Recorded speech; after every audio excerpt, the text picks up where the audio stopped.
कहानी की शुरुआत एक अनाथालय से होती है जहां कई अनाथ बच्चे रहा करते थे। उन्हीं बच्चों में एक छोटी सी लड़की थी जिसका नाम सोफी था। सोफी बाकी बच्चों से थोड़ी अलग थी क्योंकि उसे रात में बिल्कुल नींद नहीं आती थी। जब पूरा अनाथालय गहरी नींद में सो जाता तब सोफी जागती रहती, किताबें पढ़ती और खिड़की से बाहर की शांत सड़कों को देखा करती। सोफी ने कई बार सुना था कि आधी रात के बाद, खासकर रात के 3 बजे, एक बहुत बड़ा और रहस्यमयी क्रिएचर शहर में आता है। कहा जाता था कि वह इतना चुपचाप चलता है कि किसी को उसकी आहट तक नहीं होती और जो भी उसे देख लेता है वह फिर कभी नजर नहीं आता। लेकिन आज तक किसी ने उसे सच में देखा नहीं था। उस रात भी सोफी अपने कमरे में बैठकर किताब पढ़ रही थी। चारों तरफ सन्नाटा था। तभी अचानक उसे बाहर से एक हल्की सी आवाज सुनाई देती है। सोफी खिड़की के पास जाती है और बाहर झांकती है। उसी वक्त गली में बिल्लियों की वजह से एक डस्टबिन नीचे गिर जाता है। सोफी पहले तो इसे एक आम आवाज समझती है, लेकिन अगले ही पल अंधेरे से एक बहुत बड़ा हाथ बाहर आता है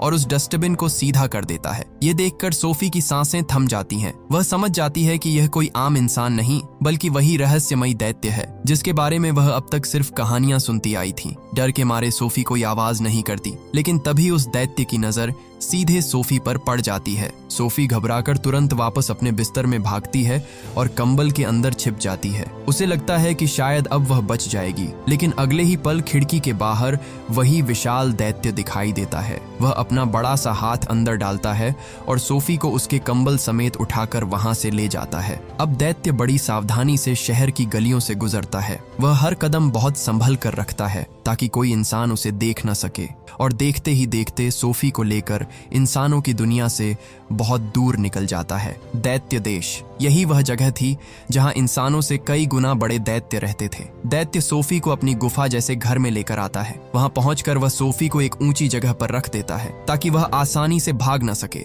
लेकिन सोफी कोई साधारण लड़की नहीं थी। जैसे ही उसे मौका मिलता है वह धीरे धीरे वहां से निकलने की कोशिश करती है। उसकी नजर खिड़की पर पड़ती है और वह सोचती है कि अगर किसी तरह वह खिड़की तक पहुंच जाए तो शायद यहां से भाग सकती है। सोफी किसी तरह खिड़की तक पहुंचती है और उसे खोलने की कोशिश करने लगती है, लेकिन जैसे ही वह खिड़की खोलती है वहां रखी कुछ चीजें नीचे गिर जाती हैं। आवाज सुनते ही दैत्य को पता चल जाता है कि सोफी भागने की कोशिश कर रही है। वह तुरंत सोफी के पास आता है और उसे साफ साफ कहता है कि यहाँ से भागने का कोई रास्ता नहीं है। ये इंसानों की दुनिया नहीं बल्कि दैत्य देश है। इसके बाद वह सोफी को अपने बड़े से बर्तन में रखकर टेबल पर ले आता है। सोफी अभी भी डरी हुई थी, लेकिन तभी वह दैत्य उसे बताता है कि उसका नाम BFZ है, यानी बिग फ्रेंडली जायंट, एक बड़ा लेकिन दोस्ताना दैत्य। तभी बाहर से दूसरे दैत्यों की भयानक आवाजें सुनाई देने लगती हैं। BFZ सोफी को बताता है कि इस दैत्य देश में उसके अलावा 9 और दैत्य रहते हैं और वे सभी उससे कहीं ज्यादा बड़े, ताकतवर और खतरनाक हैं। ये सुनते ही सोफी का डर और बढ़ जाता है। वह कांपती हुई BFZ से कहती है, प्लीज आप मुझे मत खाना। लेकिन BFZ उसे शांत करते हुए कहता है कि वह उसे नहीं खाएगा क्योंकि वह बाकी दैत्यों जैसा नहीं है। वह एक अच्छा दैत्य है और इंसानों को नुकसान नहीं पहुंचाता। वह मांस नहीं खाता बल्कि सिर्फ एक बदबूदार कड़वी सब्जी खाकर जिंदा रहता है। अब सोफी थोड़ा संभलती है और उससे पूछती है, अगर आप मुझे खाना नहीं चाहते तो फिर मुझे यहाँ क्यों लेकर आए? मैं तो अनाथालय में रहती थी। BFZ उससे पूछता है, क्या तुम वहां खुश थी? सोफी बताती है कि वह अनाथालय में बिल्कुल खुश नहीं थी। वहां की मैट्रन बहुत सख्त और बेरहम थी। इसके बाद सोफी BFZ से पूछती है कि क्या बाकी दैत्य भी उसकी तरह अच्छे हैं? BFZ का चेहरा गंभीर हो जाता है। वह बताता है कि बाकी दैत्य बहुत खतरनाक और आदमखोर है। वे इंसानों को खाना समझते हैं। सोफी फिर उससे पूछती है कि अगर यहाँ इतना खतरा है तो वह उसे लेकर आया ही क्यों? तब BFZ उसे सच्चाई बताता है। वह कहता है कि सोफी ने उसे इंसानों की दुनिया में देख लिया था। अगर वह उसे वहीं छोड़ देता तो सोफी सबको बता देती कि उसने एक असली दैत्य देखा है। फिर यह बात रानी तक पहुंचती और रानी अपनी पूरी सेना के साथ दैत्य देश पर हमला कर सकती थी। अब सोफी को यकीन होने लगता है कि BFZ उसे नहीं खाएगा। उसका डर थोड़ा कम हो जाता है और वह पहले से ज्यादा हिम्मत दिखाने लगती है। इसके बाद BFZ सोफी को सख्त चेतावनी देता है कि वह कभी भी गुफा से बाहर निकलने की कोशिश न करे क्योंकि बाहर घूमने वाले बाकी दैत्य बेहद खतरनाक और आदमखोर है। अगर उनमें से किसी ने भी सोफी को देख लिया तो वह उसे जिंदा निगल जाएंगे। BFZ साफ कह देता है कि अब सोफी को हमेशा यही रहना होगा। उसकी बात सुनकर सोफी परेशान हो जाती है, लेकिन BFZ के चेहरे पर भी एक अलग ही डर नजर आ रहा था। कुछ देर बाद BFZ सोफी को एक बड़े से बैरल में सुला देता है और उसे आराम करने के लिए कहता है। जैसे ही सोफी सो जाती है बीएफजी चुपचाप वहां से निकलता है और एक झरने के पीछे छिपे रास्ते से होते हुए अपने गुप्त कमरे में पहुंचता है। यह कमरा किसी जादुई दुनिया से कम नहीं था। चारों तरफ रंग बिरंगी चमकती हुई बोतलें रखी थीं, लेकिन ये कोई साधारण बोतलें नहीं थीं। इन बोतलों के अंदर अलग अलग तरह के सपने कैद थे, जिन्हें बीएफजी पकड़ कर लाता था और फिर इंसानों की दुनिया में जाकर सोते हुए बच्चों को देता था। इसी दौरान बीएफजी एक लाल रंग की बोतल निकालता है और उस सपने पर कुछ अजीब सा काम करने लगता है। उधर सोफी अचानक नींद से जाग जाती है। वह देखती है कि बीएफजी नीचे गहरी नींद में सो रहा है और उसके जोरदार खर्राटों से पूरा कमरा हिल रहा है। सोफी को लगता है कि भागने का इससे अच्छा मौका उसे दोबारा नहीं मिलेगा। वह धीरे धीरे उठती है। किसी तरह वह खिड़की खोलने में कामयाब हो जाती है और नंगे पांव बाहर निकलकर पूरी ताकत से भागने लगती है। लेकिन कुछ ही दूर जाते ही जमीन के नीचे से एक विशाल हाथ बाहर आता है और सोफी को ऐसे उठा लेता है जैसे कोई छोटा सा चूजा हो। सोफी डर के मारे चीखने लगती है और बीएफजी की गुफा की तरफ देखते हुए मदद मांगती है, लेकिन इस बार बीएफजी उसकी मदद करने के बजाय चुपचाप गुफा का दरवाजा बंद कर लेता है। अगले ही पल वह भयानक दैत्य सोफी को अपने मुंह के करीब लाता है और उसे निगल जाता है। तभी सोफी जोरदार चीख के साथ नींद से जाग जाती है। असल में यह सब सच नहीं था, बल्कि एक डरावना सपना था। बीएफजी ने खुद यह सपना सोफी के लिए बनाया था ताकि वह समझ सके कि गुफा के बाहर की दुनिया सच में कितनी खतरनाक है। इसी बीच सोफी की नजर बीएफजी के बनाए एक अजीब से जूस पर पड़ती है। बीएफजी उसे बताता है कि इस जूस का नाम फ्रॉबस्कॉटल है। ये कोई आम ड्रिंक नहीं थी, बल्कि दैत्यों की दुनिया की सबसे अजीब चीजों में से एक थी। सोफी को फ्रॉबस्कॉटल देखकर बहुत अजीब लगता है, क्योंकि आमतौर पर किसी भी ड्रिंक के बुलबुले ऊपर की तरफ जाते हैं और उसे पीने के बाद डकार आती है, लेकिन इस जूस में बुलबुले ऊपर नहीं बल्कि नीचे की तरफ जा रहे थे। उसे इस अजीब जूस की असली ताकत का अंदाजा हो जाता है। अचानक चिंगारियों और बिजली जैसी आवाजों के साथ एक जोरदार धमाका होता है। यह धमाका इतना तेज था कि उसकी आवाज पूरी गुफा में गूंज जाती है। इस शोर को सुनकर वहां एक बेहद खतरनाक दैत्य आ जाता है। वह बाकी आदमखोर दैत्यों से भी ज्यादा डरावना था और उन सभी 9 दैत्यों का सरदार था। उसका नाम था फ्लैश लम्पीटर। उसकी सूंघने की शक्ति इतनी तेज थी कि वह दूर से ही इंसान की मौजूदगी भांप सकता था। फ्लैश लम्पीटर जैसे ही गुफा में आता है, उसे तुरंत इंसान की खुशबू महसूस होने लगती है। सोफी उसे देखकर डर के मारे पीछे छिप जाती है, लेकिन फ्लैश लम्पीटर को यकीन हो जाता है कि यहाँ कहीं न कहीं कोई इंसान जरूर मौजूद है। डर के मारे सोफी जल्दी से उस बदबूदार कड़वी सब्जी के अंदर छिप जाती है जिसे बीएफजी मजबूरी में खाया करता था। लेकिन जैसे ही वह उस सब्जी को सूंघता है, उसे उसमें इंसान जैसी खुशबू आने लगती है, इसलिए वह उसी बदबूदार कड़वी सब्जी को खाने लगता है। तभी अचानक सोफी का पैर बाहर दिख जाता है और बीएफजी समझ जाता है कि सोफी उसी सब्जी के अंदर फंसी हुई है। बीएफजी बिना घबराए चालाकी से फ्लैश लम्पीटर को रोक लेता है। वह उसे याद दिलाता है कि उसे सब्जियों से नफरत है और वह सिर्फ मांस खाने वाला दैत्य है। यह सुनते ही फ्लैश लम्पीटर गुस्से में उस सब्जी को फेंक देता है और फ्रॉबस्कॉटल उठाकर गुफा से बाहर चला जाता है। उसके जाते ही बीएफजी तुरंत सोफी को बाहर निकालता है। बीएफजी वहां सोफी को नहलाता है, उसे सुखाता है और पहनने के लिए साफ कपड़े देता है। फिर वह उसके लिए पेड़ के अंदर एक छोटा सा आरामदायक बिस्तर तैयार करता है। साथ ही उसके पास उसकी किताब और चश्मा भी रख देता है ताकि सोफी को थोड़ा अपनापन महसूस हो। इसके बाद बीएफजी उससे कहता है कि अब उसे काम पर जाना होगा, इसलिए सोफी को यहीं सुरक्षित रहना पड़ेगा। सोफी ये सुनकर उससे पूछती है, आप आखिर काम क्या करते हैं? बीएफजी सोफी को बताता है कि उसका काम बहुत अलग है। वह दूर दूर जाकर सपने पकड़ता है और फिर इंसानों की दुनिया में जाकर सोते हुए बच्चों को अच्छे सपने देता है। ये सुनते ही सोफी की आंखों में क्यूरियोसिटी आ जाती है। वह भी बीएफजी के साथ जाने की जिद करने लगती है। पहले तो बीएफजी उसे साफ मना कर देता है, क्योंकि बाहर हर तरफ आदमखोर दैत्यों का खतरा था। लेकिन सोफी उससे कहती है कि वह भी उसकी तरह अकेली है। वह एक अनाथ लड़की है जिसका कोई अपना नहीं है। बीएफजी का दिल पिघल जाता है। वह सोफी को अपने साथ ले जाने के लिए मान जाता है, लेकिन जाने से पहले वह उसे समझाता है कि यह सफर बिल्कुल आसान नहीं होगा। उन्हें रास्ते में सोए हुए आदमखोर दैत्यों के बीच से चुपचाप निकलना होगा और सामने वाली पहाड़ी की चोटी तक पहुंचना होगा। सोफी के साथ यह काम और भी मुश्किल था, क्योंकि जरा सी आवाज भी उन दैत्यों को जगा सकती थी। इसके बाद बीएफजी बहुत धीरे धीरे दबे पांव आगे बढ़ने लगता है। रास्ते में एक दैत्य सो रहा होता है जिसे अचानक छींक आने वाली होती है। अगर वह छींक देता तो बाकी सारे दैत्य भी जाग जाते, इसलिए बीएफजी बड़ी अजीब और मजेदार तरीके से उसकी छींक रोक देता है। आगे एक कौवा आवाज करने वाला होता है तो BFZ जल्दी से उसकी चोंच भी दबा देता है ताकि कोई आवाज बाहर न निकले। किसी तरह वह सोफी को लेकर वहां से निकलने ही वाला होता है, लेकिन तभी एक खूंखार दैत्य की नजर उस पर पड़ जाती है। वह दैत्य BFZ को पकड़ लेता है और उसे हवा में लटका देता है। यह देखकर सोफी डर के मारे पास खड़ी एक कार में जाकर छिप जाती है। कुछ ही पलों में बाकी सारे दैत्य भी जाग जाते हैं। अब उनका सरदार फ्लैशलम पीटर BFZ को परेशान करने के लिए एक खतरनाक खेल खेलने की सोचता है। एक दैत्य BFZ को पहाड़ी के ऊपर ले जाता है, जबकि दूसरा दैत्य सामने वाली पहाड़ी पर 2 गाड़ियों को लेकर खड़ा हो जाता है। उन्हीं गाड़ियों में से एक के अंदर सोफी छिपी हुई थी। इसके बाद वे दैत्य गाड़ियों को आपस में टकराने का खेल शुरू कर देते हैं। टक्कर बस होने ही वाली थी कि सोफी अपनी हिम्मत जुटाती है और गाड़ी का स्टीयरिंग घुमा देती है। गाड़ी रास्ता बदल लेती है और उसकी वजह से एक दैत्य बुरी तरह नीचे गिर जाता है। सोफी किसी तरह बच जाती है, लेकिन दैत्यों को यह सब देखकर और भी मजा आने लगता है। अब वे BFZ को रेत की बोरी की तरह इधर उधर उछालने लगते हैं। BFZ कमजोर था, इसलिए वह उनका मुकाबला नहीं कर पाता। सोफी यह सब देखकर बहुत डर जाती है, लेकिन तभी अचानक बारिश शुरू हो जाती है। अजीब बात यह थी कि जो दैत्य किसी इंसान, जानवर या खतरे से नहीं डरते थे, वे बारिश से बुरी तरह घबरा जाते हैं। कोई अपने छोटे से छाते के नीचे छिपने लगता है,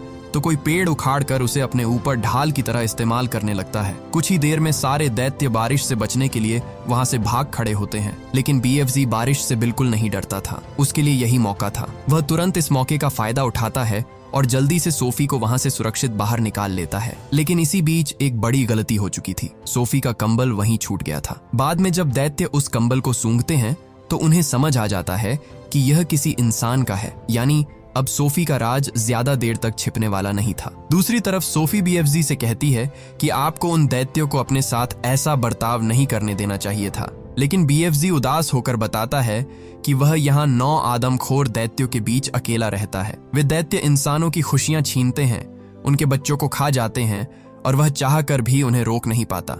इसके बाद BFZ सोफी को पहाड़ी की सबसे ऊंची चोटी पर ले जाता है। ये कोई आम जगह नहीं थी, बल्कि सपनों का देश था। वहां एक विशाल पेड़ था जिसके आसपास का माहौल किसी जादुई दुनिया जैसा लग रहा था। BFZ सोफी को बताता है कि उसे दुनिया की हर छोटी से छोटी आवाज सुनाई देती है, यहाँ तक कि वह बूंदों की आवाज, पत्तों की सरसराहट और चींटियों की हलचल भी सुन सकता है। लेकिन उसे सबसे प्यारी आवाज पेड़ पौधों की लगती है, क्योंकि वे ऐसी कहानियां सुनाते हैं जिन्हें कोई आम इंसान कभी नहीं सुन पाता। फिर सोफी एक तालाब के पास जाती है। जैसे ही वह पानी में झांकती है, उसे उसके रिफ्लेक्शन में एक बेहद खूबसूरत और जादुई दुनिया दिखाई देती है। तभी BFZ उस तालाब में कूद जाता है और सीधे सपनों की दुनिया में पहुंच जाता है। सोफी ये देखकर हैरान रह जाती है, लेकिन फिर हिम्मत करके वह भी तालाब में कूद जाती है। अब दोनों सपनों की दुनिया में होते हैं। BFZ सोफी को बताता है कि यही वह जगह है जहां से सभी सपनों की शुरुआत होती है। उस विशाल पेड़ पर अलग अलग तरह के सपने बन रहे होते हैं। हर सपना अपने अंदर एक अलग कहानी,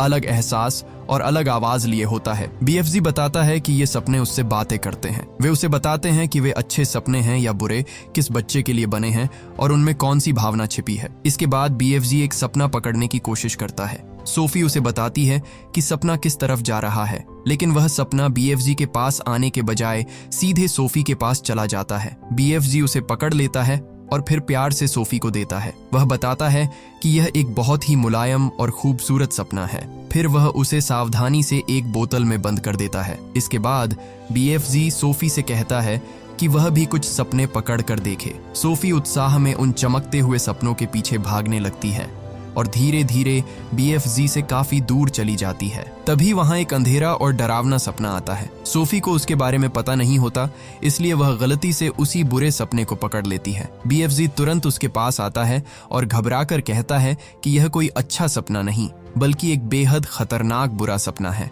फिर वह उस सपने को बाकी सपनों से अलग एक खास बोतल में बंद कर देता है। इसके बाद BFZ और सोफी तालाब के रास्ते वापस दैत्य देश में लौट आते हैं। अब BFZ को इंसानों की दुनिया में जाना था, क्योंकि उसका असली काम अभी बाकी था, सोते हुए बच्चों को अच्छे सपने देना। सोफी भी BFZ के साथ इंसानों की दुनिया में आती है। दोनों छिपते छिपाते एक घर के बाहर पहुंचते हैं, जहां एक छोटा बच्चा गहरी नींद में सो रहा होता है। सोफी BFZ से पूछती है कि हम इसी घर में क्यों आए हैं। तब BFZ उसे बताता है कि उसने इस बच्चे के दिल की आवाज सुनी थी। उसे महसूस हुआ कि इस बच्चे को आज एक अच्छे सपने की जरूरत है। फिर BFZ सोफी से पूछता है कि बताओ, इस बच्चे को कैसा सपना देना चाहिए। सोफी थोड़ी देर सोचती है और फिर कहती है कि इसे ऐसा सपना दो जिससे यह बहुत खुश हो जाए। बीएफजी अपने बैग से एक चमकती हुई बोतल निकालता है। तभी सोफी उससे पूछती है कि क्या सपनों के बारे में उसे उसके माता पिता ने सिखाया था। यह सुनकर बीएफजी थोड़ा शांत हो जाता है और बताता है कि दैत्यों के माँ बाप नहीं होते। वह कहता है कि उसकी उम्र इतनी ज्यादा है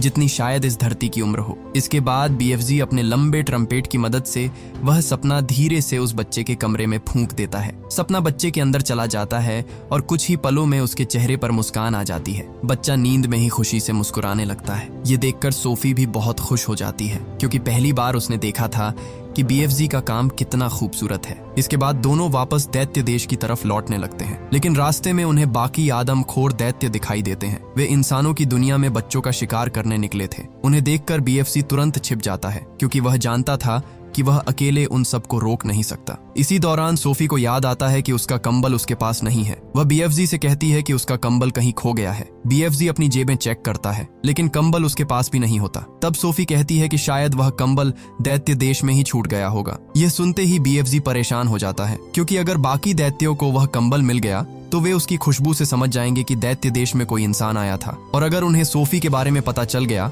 तो उसकी जान खतरे में पड़ जाएगी। इसीलिए बीएफजी एक कठिन फैसला लेता है। सोफी को बचाने के लिए वह उसे वापस उसी अनाथालय के बाहर छोड़ देता है जहां से वह उसे लेकर आया था। जब सोफी की आंख खुलती है तो वह खुद को अनाथालय के बाहर पाती है। पहले तो उसे कुछ समझ नहीं आता। उसे लगता है कि शायद यह सब एक सपना था, लेकिन तभी छिपा हुआ बीएफजी उससे बात करता है और कहता है कि वह अपना कंबल दैत्य देश में छोड़ आई है।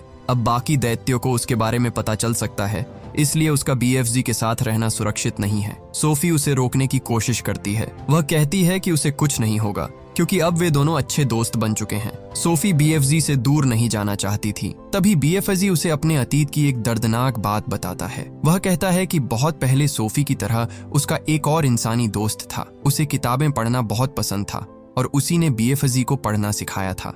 सोफी ने जो लाल जैकेट पहनी थी वह भी उसी बच्चे की थी, लेकिन एक दिन बाकी दैत्यों को उसके बारे में पता चल गया और उन्होंने उस बच्चे को मार दिया। बीएफजी आज तक उस दर्द को भूल नहीं पाया था, इसलिए वह नहीं चाहता था कि सोफी के साथ भी वही हो। सोफी फिर भी हार नहीं मानती। वह कहती है कि इस बार ऐसा कुछ नहीं होगा क्योंकि वे दोनों मिलकर उन दैत्यों को रोकेंगे और उन्हें कहीं दूर भेज देंगे।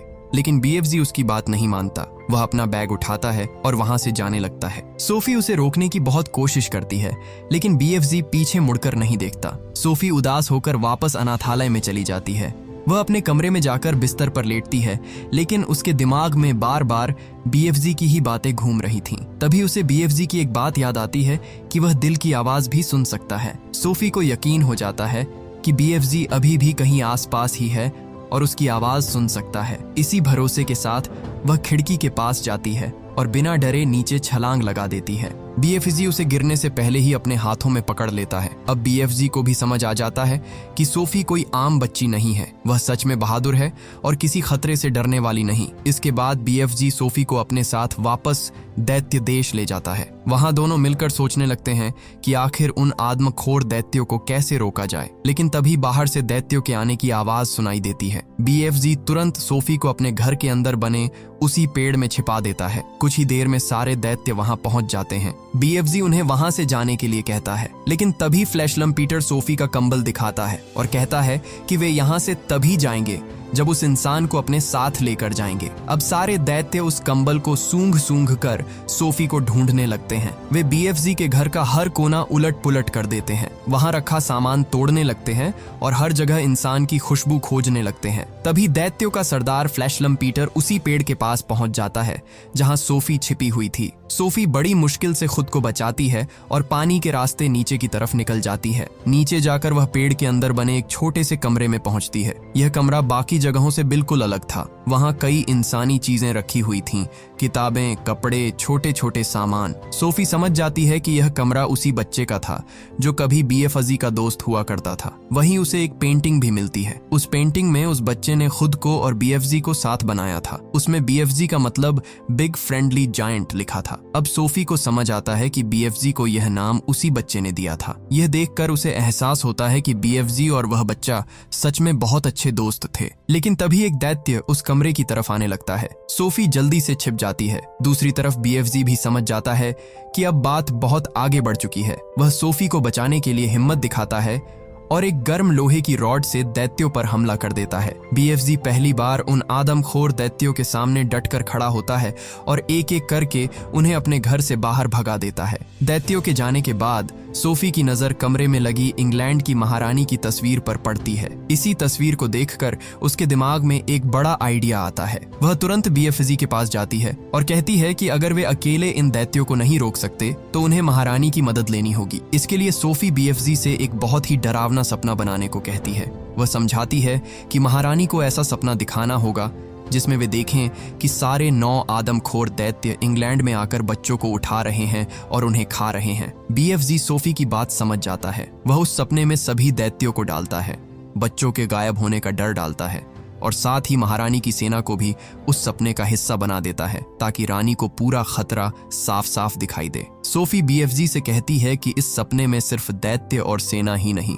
बल्कि उसे और बीएफजी को भी शामिल करना होगा, क्योंकि अगर महारानी सपने में सोफी और बीएफजी को देख लेगी तो जागने के बाद उन्हें समझ आ जाएगा कि यह कोई साधारण सपना नहीं बल्कि एक चेतावनी है। बीएफजी सोफी की बात मानता है और सारे हिस्से जोड़कर वह सपना पूरी तरह तैयार कर देता है। इसके बाद दोनों अपने प्लान के मुताबिक छिपते छिपाते हुए महारानी के महल तक पहुंचते हैं। वहां पहुंचकर बीएफजी अपने लंबे ट्रम्पेट की मदद से वह डरावना सपना महारानी के कमरे में फूंक देता है। सपना महारानी के अंदर चला जाता है।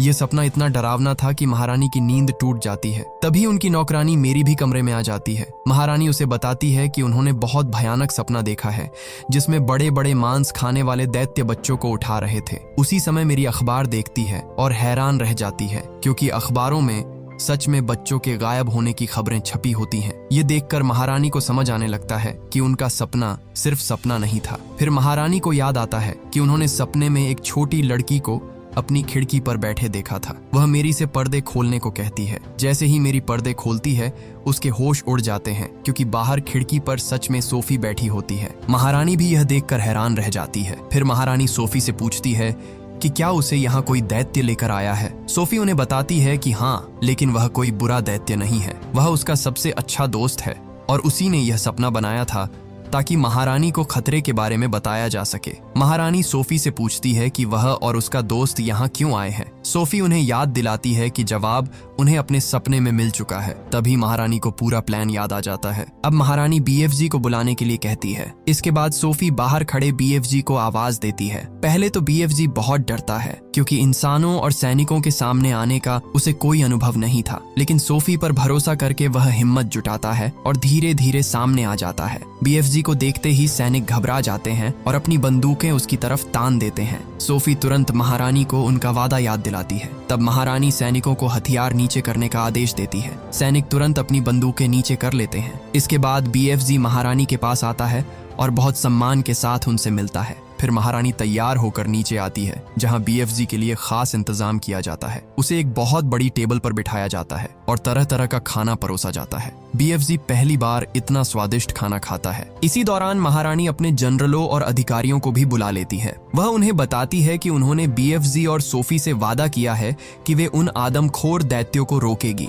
अब सेना को बीएफजी के पीछे पीछे दैत्य देश जाना होगा ताकि उन दैत्यों को हमेशा के लिए पकड़ा जा सके। इसके बाद महारानी की पूरी आर्मी बीएफजी के पीछे पीछे दैत्य देश की तरफ निकल पड़ती है। जैसे ही वे दैत्य देश की सीमा में पहुंचते हैं उनके सारे कंपास और मशीनें काम करना बंद कर देते हैं, लेकिन बीएफजी रास्ता अच्छी तरह जानता था, इसलिए वह सभी को सही सलामत वहां तक ले आता है। दैत्य देश पहुंचकर बीएफजी सैनिकों को वहीं रुकने के लिए कहता है और खुद सोफी को लेकर अपने घर चला जाता है। वहां पहुंचकर वह एक और बेहद डरावना सपना तैयार करने लगता है। बीएफजी सोफी से कहता है कि वह यह सपना उन आदमखोर दैत्यों को देगा। अगर इस सपने ने अपना असर दिखा दिया तो उठने के बाद वे दैत्य इतने डर और घबराहट में होंगे कि सैनिक उन्हें आसानी से पकड़ लेंगे। फिर बीएफजी और सोफी उस डरावने सपने को लेकर दैत्यों के पास पहुंचते हैं, लेकिन तभी बीएफजी को याद आता है कि वह अपना ट्रम्पेट तो महारानी के महल में ही छोड़ आया है। अब वह काफी परेशान हो जाता है क्योंकि बिना ट्रम्पेट के सपना दैत्यों तक पहुंचाना मुश्किल था,